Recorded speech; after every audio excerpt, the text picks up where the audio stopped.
We're with Kylie Peppler, who's Assistant Professor of Learning Sciences and Director of the Creativity Labs at Indiana University, Bloomington. She does all kinds of wonderful things with learners and with teachers, from e-textiles to portfolio projects. There's so much here. I know that central to this is agency, both for the learners and for the teachers. So tell us a little bit about the Creativity Labs, the philosophy, and what you're doing there. Great. Yeah, so we've been exploring a series of tools and materials that are on the market currently. So this ranges from scratch to e-textiles, which are kind of sewable electronics, like a little computer that can actually be sewn into clothing, and all of the wires that are usually insulated in plastic are replaced with this sewable thread that looks and feels like thread, but actually conducts electricity.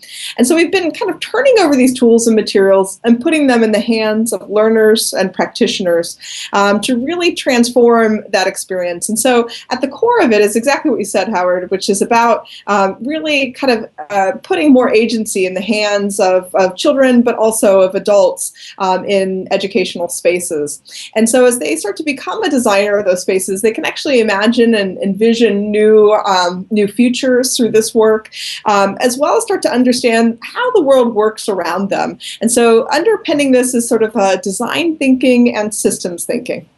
You know, I recently came across a review of a book by Richard Sennett in which he claims that making is thinking.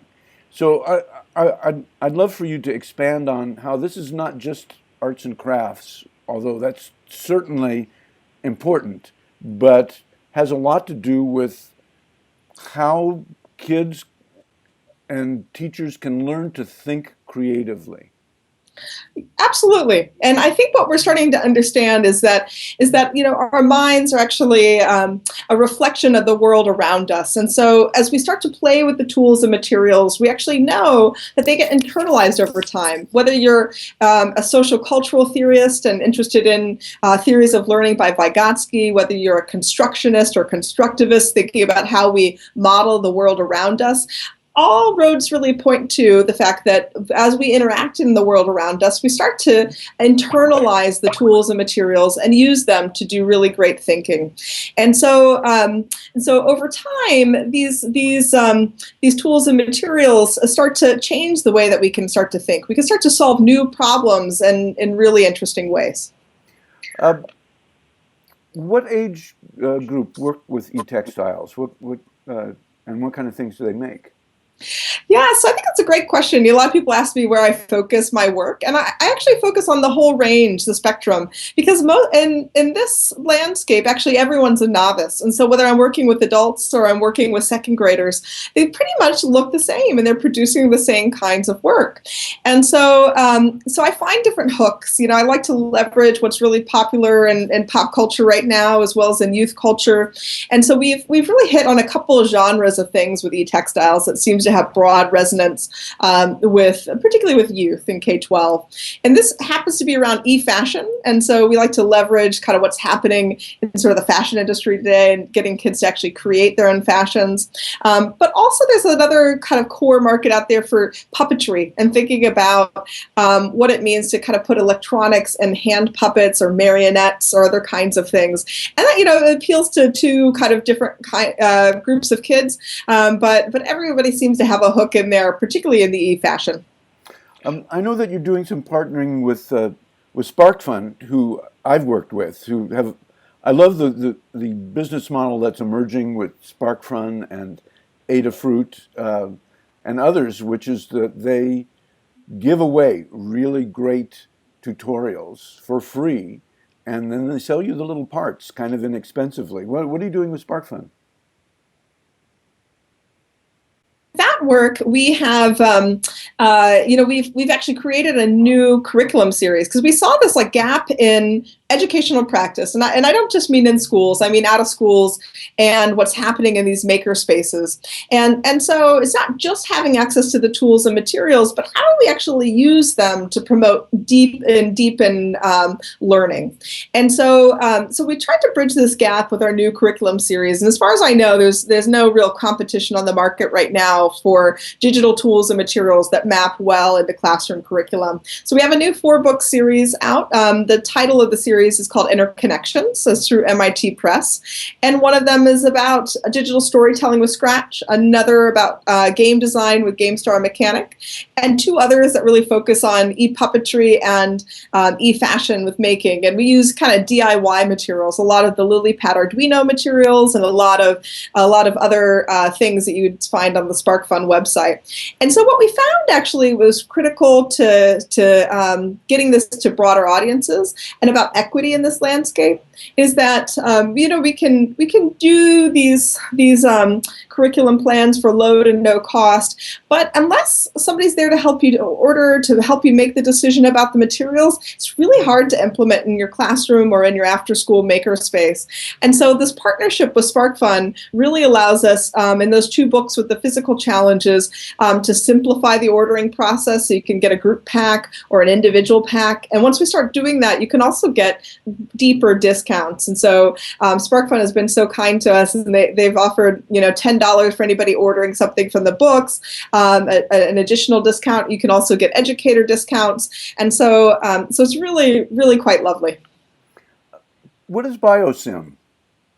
Oh, BioSim, we've been trying to push our own understanding of e-textiles and kind of what the upper end of these materials are. And so as we start to understand where we're trying to prep and push kids, it's really helpful for us to think about what we can do and to explore our own practice. And so in my lab, we've done all sorts of crazy things. We've done dance costumes where the dancer actually gets to control the music and gets to be the composer. And BioSim is one of those examples. And so we have an electronically enhanced bee puppet. And so the idea is for every child in the game to actually have this bee, and they will zoom around the room to collect nectar. As they do so, they're empathizing with the life of a bee, but they're also learning about complex systems. And so then they can come back and they're collecting nectar and they're looking at aggregate patterns over time. And so we're kind of merging, young children's play and these materials, and eTextiles allows us to prototype some really fun kinds of things. And so we've been lucky enough to be able to do that. So you can look in the future too. You'll see us do the same with ants and other kinds of ecologies. So between your website, which has a rich list of resources, and the new curriculum series, you're really providing a lot of help for educators in school or after school who want to get into making and learning and thinking. Any advice for those who are trying to get into this, trying to convince their schools to do it, just want to get started? Right. I think, we've, through our partnership with the National Writing Project, we've really surfaced a lot of things. And one is in the back of these curriculum volumes, we have a little tear out sheet. And so we need to be able to communicate with administrators in very few words exactly why this is needed. And so we provide that. But I think thinking about your educational project and really simplifying it on a 1-page sheet, having it aligned to the standards, the next generation science standards, as well as the Common Core English language or mathematics standards is also really key. So we're not just thinking about making, but really kind of communicating the value of that to a broader audience. So those are kind of 2 key lessons if you're a designer yourself.